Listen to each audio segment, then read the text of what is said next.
اچھا پہلی بات ایک چیز مجھے بتا دیں, آپ کیا اگری کرتے ہیں کہ سپریم کورٹ جو کر سکتی ہے؟ سر میں ایگری کرتا ہوں اس چیز سے کہ سپریم کورٹ جو کرے وہ کر سکتی ہے. اچھا رک جائیے, رک جائیے, نہیں رک جائیے, میں نہیں اگری کرتا ہوں, ٹھیک ہے, ٹھیک ہے. اور ہمارا انریٹن کانسٹیٹیوشن نہیں ہے. جس قسم کے پریسیڈنٹس ولایت میں بنتے ہیں, کامن لا جس کو ہم کہتے ہیں, ہمارے اس میں آئین میں اندراج گیا ہے. جیسے لفظ آ گیا نا, defend, protect the constitution, preserve the constitution. تو جب یہ عدالت, اور میں خود اعتراف کرتا ہوں, اور جب تک آپ اعتراف نہیں کریں صلاح ہو ہی نہیں سکتی ہے.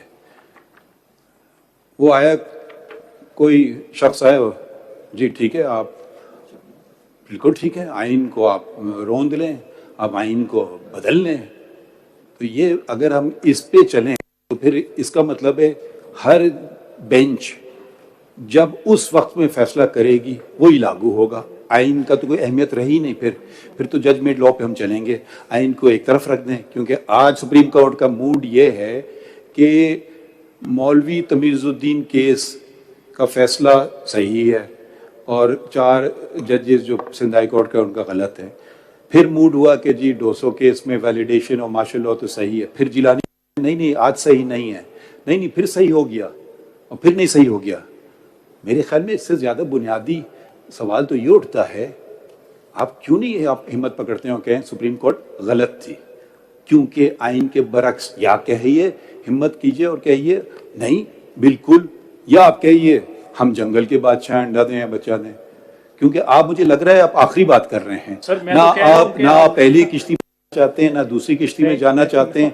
آپ چاہتے ہیں کہ میں یہ آخری بات کر دوں جو مجھے زیب نہیں دیتی, کیونکہ میں نے ایسا حلف اٹھایا نہیں ہے. سر آپ نے حلف اٹھایا ہے پریزرو کا. پریزرو کا انگلش کا کامن مطلب کیا ہے کہ آپ کانسٹیٹیوشن, اگر آپ ورڈز پہ جاتے ہیں اور آپ اسٹارے ڈیسائسز پہ نہیں جاتے تو پھر آپ کانسٹیٹیوشن کا ایک لفظ ادھر ادھر نہیں کر سکتے. Preserve means you have to preserve it, defend it, you have to defend attack. اور کتنا وقت آپ لے رہے ہیں ابھی, آپ بتائیں. سر اب میں میرے مین Learned Counsel coming back to, sir, agar mind wo bahut sare unke questions the. Learned Counsel coming back to my Lord Justice Ijazul Hasan's question.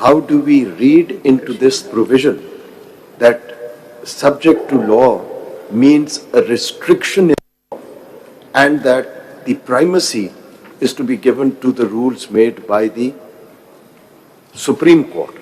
یہ ذرا ایکسپلین کر دیجیے گا نا سر. جو 191 کی پاز ہیں دے آر ڈائریکٹلی کمنگ, جو منصور شاہ صاحب نے بھی کوشچن کیا تھا, they are coming directly from the constitution.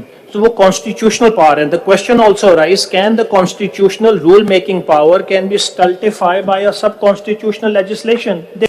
Because whatever has to be done, it has to be done through an internal mechanism. آپ دہرا رہے ہیں اپنی بات کو, نئے دلائل دیجیے نا. میں اگلی بات سر ایک میں صرف بات کر لوں, جواب جو تھا وہ اگر آپ کانسٹیٹیوشن اسی کنٹینیوشن میں سوال دیکھیں نا, آپ یہ 191 کی بات کر رہے ہیں, وہ تو جو اس کی اوپننگ ورڈز ہیں سبجیکٹ ٹو کانسٹیٹیوشن اینڈ لا, جو میں سمجھا اس میں تو شاید یہ ہے کہ سپریم کورٹ رولز بنا سکتی ہے اپنے پریکٹس اینڈ پروسیجر کے, لیکن that must be subject to law and constitution.